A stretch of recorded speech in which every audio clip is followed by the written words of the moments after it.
And we're starting with some breaking news on the News Pulse. Following Centre, the NTA has also filed an affidavit in the Supreme Court opposing the cancellation of the NEET-UG exams. The NTA goes on to say that the alleged malpractices were only in Patna and in Godhra centres, and the entire exam should not be cancelled based on individual instances. So when it comes to the NEET examination and ahead of the big hearing in the Supreme Court on the 8th, the NTA also has now filed an affidavit in the Supreme Court, and this comes after the Centre's affidavit. And the NTA goes on to say that the entire NEET-UG exams should not be cancelled. Harish is joining us as we get you the latest. Harish, take us through the details of the NTA's affidavit.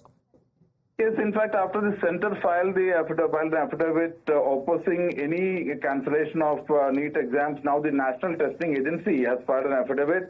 It says the alleged malpractices were only in Patna and Godhra centres, and the entire exam should not be cancelled based on individual instances, isolated instances. NTA says entire exam should not be cancelled based on such individual instances. Okay. It also says it's wrong to say that students scoring high marks are only from certain centres. In its affidavit, it also reveals that it has withheld the results of students involved in malpractices and issued show-cause notices to them for penal action and debarment.